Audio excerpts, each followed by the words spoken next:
So we're next to the straw bale garden here, and the squash, the winter squash that we've got growing, as well as the melons here, doing very, very well. We got the irrigation system here.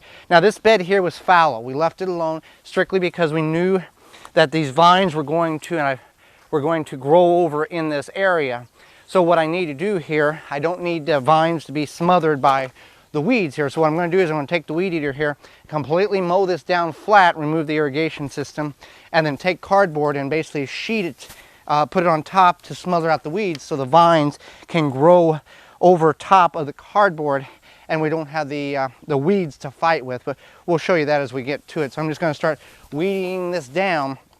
You could bring a lawnmower in here, just going to be easier with the weed eater, and then we'll start laying the cardboard down, and that's going to be the best thing. If you had burlap, that might work as well, but the cardboard is going to smother them out, smother it out more than anything. Okay, so I got that pretty much done. Now right here you can see a burlap sack row. This is a walk path similar to the walk path that's there. Now burlap sacks work really good, but they're only good for about a year, 6 months. They start breaking down. So if you have a lot of available burlap sacks from your local coffee roaster, you don't want to buy them.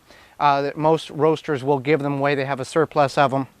But what I'm going to do is I'm going to mulch with the cardboard this entire spot here, even on top of the burlap sacks, because these vines, the intentions are the vines are going to grow all the way over. These potatoes will get removed, and then we'll have some turnips and rutabagas and beets, beans, whatever, something in that bed there. But initially here we're going to work and covering this with the cardboard. We've got a above ground irrigation system here. I'm going to leave that. As the water penetrates the cardboard, it'll begin to absorb it in and kind of hold it down even better, and it'll break down and do just like you would underneath a raised bed. So just a couple of guidelines you want to follow when working with cardboard as a sheet mulch or as a weed barrier. About 2 layers thick is probably a good starting point. You could go 1 based on how much extra I have here. I may go 1, may go 2. And you want to remove all the tape that you can, the clear plastic tape, because that is not going to break down. The cardboard will eventually vanish here in the soil. Tape will stay present because it's an oil-based material. So we're just wanting to lay these down the best we can, just kind of put them, I can start back here too. I'm going to leave these leeks up for a little bit while longer.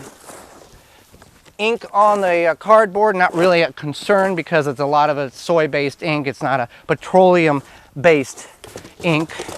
So I'm just going to put all this together, and then we'll put our final, put it all together, and then we'll do one final step. All right, so I've got the cardboard laid down, what I had available. We did 1 layer of cardboard, and you can see there's some gaps here from where the flaps were.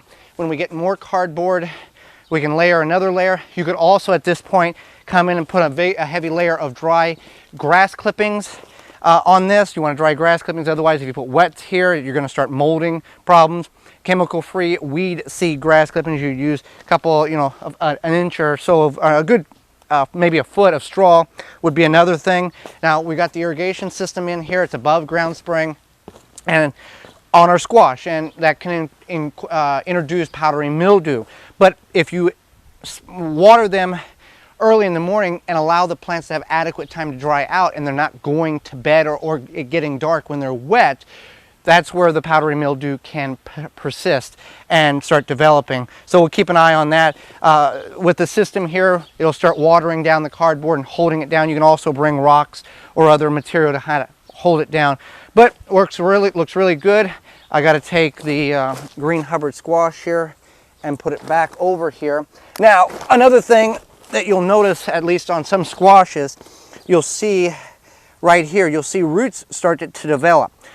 That's just totally normal. As these vines, and it's more prevalent on pumpkins and on Hubbard squash and some other winter squashes, this will start pulling nutrients from the soil. So what we've done here is we've created a barrier between that plant and the soil. But if we put the water to it and allow it to rain, the plant will be able to pierce through the cardboard and reach the nutrients below. So that's not a terrible thing, so don't worry about that. But it's going to look real nice here as these plants. You're going to be able to see the plants, be able to see the fruit start to grow, and try to gently train these to grow in the direction that you want them to, and they'll start coming over this way. So using cardboard as a mulch works very well at any stage of the garden, especially in this type of application. For more information, please visit thewisconsinvegetablegardener.com.